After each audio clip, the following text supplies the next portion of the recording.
नमस्कार, स्वागत है आप सभी का द न्यूज नाउ में। मैं ही आनेजा आपके साथ और मैं हूं सोमिल अब्रोल आपके साथ। दिस वीकेंड शो में आप सभी का स्वागत है। और इस हफ्ते क्या कुछ हुआ उसके बारे में आपको जानकारी देने के लिए मैं और सोमिल फिर से हाजिर हैं। और इस हफ्ते की बात अगर की जाए तो कुछ मेजर डेवलपमेंट्स देखने को मिली। चाहे आप पीएम पैकेज एम्प्लॉयज़ की बात कीजिए, उनका प्रोटेस्ट भी लगातार देखने को मिला। और वहीं यात्री निवास को लेकर भी कुछ अपडेट्स आ रहे हैं, तो वो सारे हमारे व्यूअर्स तक पहुंचाने की कोशिश करेंगे। सोमिल, शुरुआत करते हैं पीएम पैकेज एम्प्लॉयज़ जो लगातार प्रोटेस्ट कर रहे हैं उसके चलते आप ग्राउंड पे रहे, आपने क्या देखा, क्या उनकी डिमांड्स हैं और अभी तक वो क्यों नहीं पूरी हो रही, एडमिनिस्ट्रेशन इसके ऊपर क्या कुछ कर रही है। और सबसे बड़ी बात जो कहा गया था कि जो लोगों ने अपनी ड्यूटी रिज्यूम कर ली है उनकी सैलरीज रिलीज की जाएंगी, उसके रिगार्डिंग क्या कुछ देखने को मिला। देखिए, पीएम पैकेज जो एम्प्लॉयज़ हैं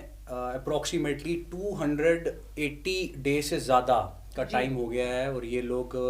एक प्रोटेस्ट कर रहे हैं। प्रोटेस्ट का जो तरीका है, पीसफुल प्रोटेस्ट ये लोग करते जी हैं। कभी राजभवन के बाहर करते हैं, कभी रिलीफ कमिश्नर का जो ऑफिस है वहाँ करते हैं, बीजेपी के ऑफिस के बाहर करते हैं। और मांग इनकी ये है कि एक तो इनको रीलोकेट किया जाए, जी प्लस जो इनकी सैलरीज हैं जो रिलीज़ नहीं हुई हैं उसको जल्द से जल्द रिलीज़ किया जाए। दरअसल ये जो एजिटेशन है ये स्टार्ट तब हुई जब कश्मीर के बीच में सिलेक्टिव किलिंग्स के जो मामले हैं वो सामने आना शुरू हुए। ये भी देखा गया कि एथनिक क्लिनजिंग जो है वो कश्मीर के बीच में की जा रही है और उसी डर से ये जो एम्प्लॉयज़ हैं ये कह रहे हैं कि टेम्परेरी हम लोगों को जो है वो रीलोकेट किया जाए। Number one. नंबर टू, इनकी जो सैलरीज हैं, क्योंकि इनकी मांग सैलरी को लेकर ज़्यादा गर्म तब हुई क्योंकि आज महाशिवरात्रि का जी बड़ा त्यौहार है और कश्मीरी पंडित्स को अगर देखा जाए तो महाशिवरात्रि उनके लिए एक बहुत बड़ा बहुत त्यौहार बड़ा, होता है। एग्जैक्टली। तो ऐसे में उनका ये भी कहना था कि हम लोगों का कंसर्न ये भी है कि हमारी जो सैलरीज हैं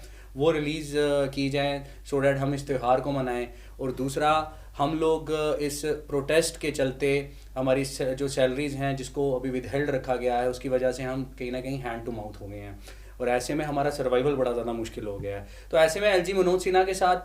काफ़ी गुहार भी लगाई। रिसेंटली एक वीडियो भी बड़ी वायरल हुई जिसमें कश्मीरी पंडित एम्प्लॉयज़ जगती में एलजी मनोज सिन्हा गए थे और वहाँ पर वो एक गुहार लगा रहे थे। लेकिन एलजी मनोज सिन्हा और उनकी एडमिनिस्ट्रेशन ने ये साफ़ किया है कि सैलरीज उन लोगों की रिलीज़ की जाएंगी और की जा भी चुकी हैं जो कश्मीर के बीच में जाकर अपनी ड्यूटीज़ को वापस ज्वाइन करेंगे। ये कड़े शब्दों में एलजी मनोज सिन्हा ने कहा है। दूसरा, इसके साथ मैं ये जोड़ना चाहता हूँ हिया, क्योंकि आप भी स्टूडियो के बीच में अपडेट देते रहते हैं, तो जो ऑल रिजर्व जम्मू बेस्ड जी एम्प्लॉयज़ हैं वो मांग कर रहे हैं कि हम लोगों के लिए जी एक कॉम्प्रिहेंसिव ट्रांसफ़र पॉलिसी बनाई जाए जो कि अब तक नहीं बनी है। और उनकी भी एक एजुटेशन लंबी है और उनकी भी सैलरीज नहीं हुई हैं जी रिलीज़। और इसी बीच एक कमेटी पहले कॉन्स्टिट्यूट हुई, उस कमेटी ने भी कॉम्प्रिहेंसिव ट्रांसफ़र पॉलिसी नहीं बनाई, फिर उसको रिकॉन्स्टिट्यूट किया गया, हालांकि उसके ऊपर भी अब तक कोई अपडेट नहीं है। तो पीछे ये देखा गया, इस वीक में ये देखा गया कि बड़े प्रोटेस्ट जो हैं जम्मू के बीच में रहे, जिसमें देर रात जो है जम्मू के प्रेस क्लब के बाहर प्रोटेस्ट जी रहा, उसके बाद बीजेपी के ऑफिस के बाहर प्रोटेस्ट रहा, उसमें जम्मू कश्मीर भारतीय जनता पार्टी के प्रदेश अध्यक्ष रविंदर रैना और सीनियर लीडर्स जाकर उनको एश्योर कर रहे थे कि हम आपकी जो ये बात है इसको हम हायर लेवल के ऊपर रखेंगे। तो कुल मिलाकर अगर देखा जाए तो इस तरह का जो सिनेरियो है इस समय बना हुआ है। जी, वहीं लेफ्टिनेंट गवर्नर मनोज सिन्हा की बात की जाए तो उन्होंने ये भी आश्वासन दिया है कि जितने कश्मीरी पंडित्स हैं उनको वापस कश्मीर भेजने के लिए तैयारियां चल रही हैं ताकि एक सिक्योर एनवायरनमेंट उन्हें वहां पे मिले। और जिस डर से वो लोग खुद शायद इस समय कश्मीर नहीं जाना चाहते, क्योंकि टारगेटेड किलिंग्स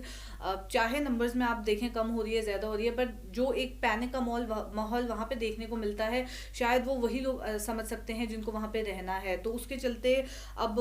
क्या कुछ तैयारियां कश्मीर में की जा रही हैं। देखिए, जो कश्मीरी पंडित समाज के लोग हैं तकरीबन उन लोगों को 3 डिकेड से ज़्यादा का समय हो जी गया है।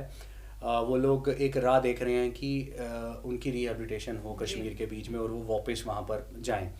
हालांकि गवर्नमेंट जो दिल्ली के बीच में इस समय बैठी है उन्होंने लगातार से अपने बयान और कई प्लेटफॉर्म्स पे उन्होंने ये कहा है कि इस तरह का जो एक सिस्टम है उसको जल्द बनाया जाएगा, एक एनवायरनमेंट इस तरह का बनाया जाएगा। वहीं रिसेंटली एलजी मनोज सिन्हा जगती गए थे और वहाँ पर जी महाशिवरात्रि का जो महोत्सव था उसमें उन्होंने पार्टिसिपेट किया और वहाँ पर उन्होंने बयान दिया। और दूसरी तरफ कश्मीरी पंडित समाज के लोग भी ये राह देख रहे हैं, लेकिन वो ये कह रहे हैं कि वहाँ का इकोसिस्टम जो है पहले इस तरह का मेंटेन हो जाए कि जो ये सिलेक्टिव किलिंग्स हो रही हैं, क्योंकि इसमें ये देखने को मिला है कि एक जो टेररिज्म ने अपना पैटर्न है, अपनी मॉडस ऑपरेंडी है, वो चेंज की है। उसमें इनोसेंट्स को तो वो निशाना पहले भी बनाते थे, लेकिन अब उन्होंने एक सिलेक्टिव किलिंग का जो एक पैटर्न है वो स्टार्ट किया है, जिसमें एम्प्लॉयज़ को टारगेट किया जाता है। उसके बाद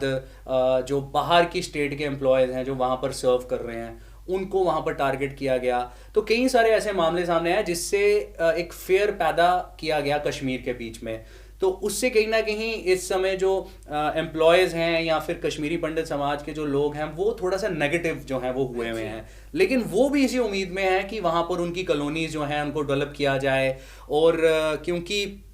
एक बड़ा लंबा समय होता है, 3 डिकेड कम नहीं होते, 30 साल जो है वो कम नहीं होते, और कोई नहीं चाहता कि अपना घर वो छोड़ कर जाए, क्योंकि घर एक तो खून पसीने की मेहनत के साथ बनाया होता है और दूसरा उसमें बड़े सेंटीमेंट्स जुड़े होते हैं, बहुत इमोशंस उसमें जुड़े होते हैं। तो कोई नहीं चाहता कि अपना बसा बसाया घर छोड़कर वो आए और वो माइग्रेंट हो जाए। तो कई सारे चैलेंजेस उन लोगों ने फेस किए हैं, लेकिन कुल मिलाकर ये देखा जाए तो अगर इसको हम पॉलिटिकली भी जोड़े, पॉलिटिकली भी कई सारी गवर्नमेंट्स जो हैं उनकी फॉर्मेशन हुई, बट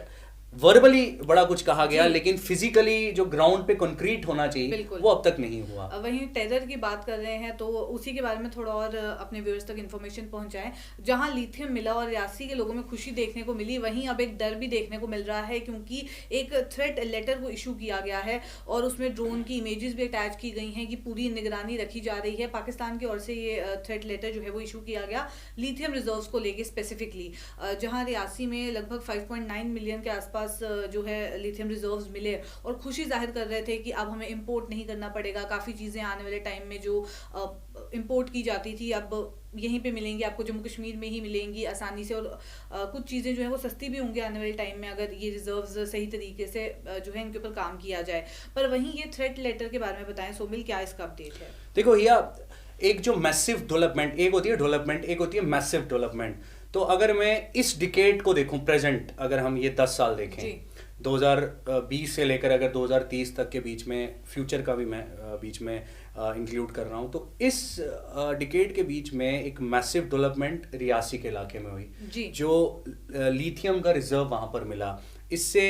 इंटरनेशनल लेवल के ऊपर अगर देखा जाए तो चाइना भी कहीं ना कहीं फ्रस्ट्रेट हुआ जी। उसके बाद पाकिस्तान को भी तकलीफ हो गई, क्योंकि जिस तरह टेक्नोलॉजी के बीच में एनहांसमेंट हो रही है, लिथियम का एक बड़ा इंपॉर्टेंट रोल है। जिस तरह हमने पिछले अपने एपिसोड के बीच में भी ये डिस्कस किया था कि बैटरीज और जो आजकल सोलर पैनल्स और मोबाइल फोन्स, और क्योंकि ये एक नेसेसिटी बनती जा रही है हर एक आम आदमी की, तो इसके ऊपर डाइवर्ट भी लोग हो रहे हैं। तो कहीं ना कहीं पाकिस्तान को इससे बड़ी ज़्यादा तकलीफ है, क्योंकि पाकिस्तान ये नहीं चाहता कि इंडिया के बीच में कोई ऐसी चीज़ हैपन हो जिससे इंडिया जो है प्रोग्रेस की ओर जाए, प्रॉस्पेरिटी की ओर जाए। तो जो पाकिस्तान के बीच में एक फैक्ट्री टेररिज्म की चल रही है, और उन्हीं के यहाँ पर कुछ जो मुखबर हैं, या फिर हम ये कहेंगे कि उन्हीं की यहाँ पर एक सो कॉल्ड जो तंजीमें हैं जो यहाँ पर ऑपरेट करती हैं, वो गीदर धमकियां जो हैं वो दे रही हैं। जैसे जैश मोहम्मद की ही एक जो सिस्टर कंसर्न में एक टेरर ऑर्गेनाइजेशन कहूँगा, एक so called terror organisation PAFF, उसके द्वारा एक थ्रेट लेटर जारी कर दिया, और कुछ नहीं तो इसी तरह का एक जो लेटर है वो जारी कर दिया इस तंजीम ने। हालांकि हमारी सिक्योरिटी फोर्सेस 24/7 एक्टिव हैं ऐसे एलिमेंट्स को एलिमिनेट करने के लिए, ख़त्म करने के लिए, लेकिन इस थ्रेट लेटर से ये पता लगता है कि जो ये ऑर्गेनाइजेशन हैं ये किस कदर फ्रस्ट्रेट हैं कि जम्मू कश्मीर और ख़ास तौर पर जम्मू रीजन के बीच में इस तरह की डेवलपमेंट हुई और ड्रोन्स की वो पिक्चर्स वहाँ पे जारी कर दी। और क्या कुछ इस थ्रेट लेटर में लिखा हुआ था? ये एक ड्रोन की इसमें कुछ पिक्चर्स जारी की थी, और उसके बाद फिर ये कहा गया था कि इसको लिथियम का जो ये इस्तेमाल है या इस चीज़ का जो यूज़ है वो इंडिया के बीच में नहीं होना चाहिए, उसको इंटरनेशनल लेवल के ऊपर करना चाहिए। तो सामने पता ये लगता है कि एक फ्रस्ट्रेशन है, लेकिन जब नेशन प्रोग्रेस की ओर बढ़ता है तो इस तरह के एलिमेंट्स भी बड़ी गीदड़ ढपकियां देते हैं, और पहले भी देते आए हैं। तो मुझे नहीं लगता कि इनको डिस्कस भी करना चाहिए, और हमारी जो सिक्योरिटी फोर्सेज हैं, हमारी खास तौर पर जो सिक्योरिटी एजेंसीज हैं, जो ह्यूमन इंटेलिजेंस है, तो वैसे एलिमेंट्स को पकड़ने के लिए पूरी तरह से तैयार रहता है। अब फिर से कश्मीर की ओर चलते हैं, क्योंकि बहुत सारी डेवलपमेंट्स कश्मीर में देखने को मिल रही हैं स्पेसिफिकली। वहीं अगर यात्री निवास की बात की जाए तो अब श्रीनगर में भी लगभग 3000 लोग ऐसे होंगे जो उस यात्री निवास में रह पाएंगे, जो श्रद्धालु श्री अमरनाथ जी यात्रा के लिए आते हैं, उन सब के लिए काफ़ी आसानी होने वाली है। वहीं जम्मू में भगवती नगर में बेस कैंप जहाँ पे लगता है वहाँ पे यात्री निवास जो है ऑलरेडी है, और वहीं अब श्रीनगर की बात की जाए तो वहाँ पे भी अब फर्दर डेवलपमेंट्स जो हैं वो देखने को मिल रही हैं, तो उसके बारे में क्या कुछ अपडेट है? देखिए हिया, हमारा जो जम्मू एंड कश्मीर है, जम्मू सिटी ऑफ टेम्पल्स, और अगर कश्मीर को देखा जाए तो वहाँ पर नेचर ने बड़ा कुछ दिया है। बिल्कुल। और अगर आस्था और भक्ति की बात की जाए तो बाबा बर्फानी की पवित्र यात्रा का हर एक श्रद्धालु को पूरे साल इंतज़ार रहता है, जिसमें ना सिर्फ इंडिया से श्रद्धालु दर्शन करने के लिए आते हैं बल्कि वर्ल्ड वाइड जो लोग हैं वो बड़ी उनकी क्यूरियोसिटी होती है कि कब बाबा बर्फानी की यात्रा जो है वो शुरू हो और हम उनकी पवित्र गुफा के वहाँ पर जाकर दर्शन करें और वहाँ से पॉजिटिव वाइब्स अपने घरों में लेकर जाएं। ऐसे में जम्मू कश्मीर की जो एडमिनिस्ट्रेशन है उनके द्वारा अरेंजमेंट्स बड़े पुख्ते किए जाते हैं। वहीं एलजी मनोज सिन्हा ने अभी रिसेंटली जगती टाउनशिप के बीच में ही एक बयान दिया और उन्होंने ये कहा कि अमरनाथ यात्रा को लेकर अब कई सारी चीज़ों में एनहांसमेंट की जाएगी। ऑलरेडी भगवती नगर के पास देखा जाए तो एक यात्री निवास है और वहाँ से पूरा जत्था जो है वो आगे की ओर रवाना होता है, क्योंकि 2 रूट्स हैं। और अब कश्मीर के बीच में, श्रीनगर के बीच में भी 3000 की एकोमोडेशन वाली कैपेसिटी वाला जो एक यात्री निवास है उसको जल्द इस्टेब्लिश किया जाएगा, ऐसा कहना था एलजी मनोज सिन्हा का। इससे एक जिसे हम कहेंगे कि यात्री की और सुविधा जो है वो अच्छे से हो और उनकी मेहमान नवाजी और अच्छे से हो पाए, तो इसी पूरी एम के साथ इसको इस्टेब्लिश किया जाएगा। दूसरा, आपको याद होगा कि एक तो बाबा बर्फानी की यात्रा लास्ट ईयर 2022 के बीच में कोविड की वजह से 2 साल डिले होने के बाद शुरू हुई थी, तो उसमें क्या हुआ था कि एक बादल फटने का मामला भी सामने आया था। तो ऐसे में एलजी मनोज सिन्हा ने वहाँ के एक रोड ट्रैक की कंस्ट्रक्शन और उसकी बात भी उन्होंने की है कि आने वाले 4 सालों में उस रोड ट्रैक को वहाँ पर जो है वो डेवलप किया जाएगा और 4 धाम यात्रा के पैटर्न के ऊपर उसको पूरी तरह से जो है वो एस्टैब्लिश किया जाएगा और वो एक स्टेट ऑफ द आर्ट पूरे एक सिस्टम जो है वहाँ पर वो रहेगा। जी सोमेल, आखिर में बात करते हैं अग्निवीर रिक्रूटमेंट की, क्योंकि श्रीनगर के लिए स्पेशल है, वहाँ की काफ़ी डिस्ट्रिक्ट्स के लिए अग्निवीर रिक्रूटमेंट के प्रोसेस की रजिस्ट्रेशन शुरू हो गई है और जितने भी व्यूअर्स इसमें रजिस्टर करना चाहते हैं अपने आप को, इसके बारे में ऑलरेडी हम इन्फॉर्मेशन शेयर कर चुके हैं और 15 मार्च तक ये रजिस्ट्रेशन चलने वाली है, तो इनके लिए बहुत ज़्यादा बेनिफिशियल रहने वाला है। जी देखिए, अग्निवीर को लेकर जम्मू रीजन के बीच में रिक्रूटमेंट हुई थी और उसमें अभी रिसेंटली हमने ये देखा था कि यहाँ पर रिहाड़ी में जो रिक्रूटमेंट ऑफिस है आर्मी का, वहाँ पर यूथ अपने डॉक्यूमेंट्स लेकर जा रहे थे और अपनी डॉक्यूमेंट वेरिफिकेशन करवा रहे थे। ऐसे में कश्मीर के बीच में भी एक जो मेजर चेंज आया है after the abrogation of article 370 and 35A, उसमें ये भी देखने को मिला है कि यूथ को बड़ी क्यूरियोसिटी है कि वो आर्म्ड फोर्सेस ज्वाइन करे। नो डाउट अग्निवीर को लेकर बड़ी कंट्रोवर्सी रही, लेकिन फिर भी यूथ के बीच में बड़ा एक जिसे हम देखते हैं कि क्रेज है वो आर्म्ड फोर्सेस को ज्वाइन करे और देश की रक्षा के लिए वो जाएं। तो इस तरह की क्यूरियोसिटी कश्मीर के बीच में भी देखने को मिल रही है और जिस तरह ये प्रोसेस शुरू हुआ है और अपना जो इंटरेस्ट है यूथ दिखाता है, क्योंकि इसमें बड़ा एक इसका जो सिलेक्शन का पैटर्न है वो रहता है जिसमें ग्राउंड क्लियर करना पड़ता है, फिजिकल एंड्योरेंस टेस्ट इसमें होता है, मेडिकल टेस्ट, मेडिकल ग्राउंड्स देखनी पड़ती हैं, फिर रिटन एग्जाम होता है और उसके बाद फिर रिटन एग्जाम होने के बाद एक बार फिर मेडिकल टेस्ट होता है जो आर्मी के पैरामीटर्स होते हैं उसको देखा जाता है, बिल्कुल पूरा। और इसमें ये है कि कश्मीर रीजन के बीच में भी पूरी तरह से ये रैलीज जो हैं रिक्रूटमेंट की वो कंडक्ट करवाई इसलिए भी जाती हैं क्योंकि जो यूथ है वहाँ पर कुछ ऐसे एलिमेंट्स सोसाइटी के बीच में अभी भी प्रेजेंट हैं, वाइट कॉलर या सो कॉल्ड इस तरह के लोग वहाँ पर मौजूद हैं जो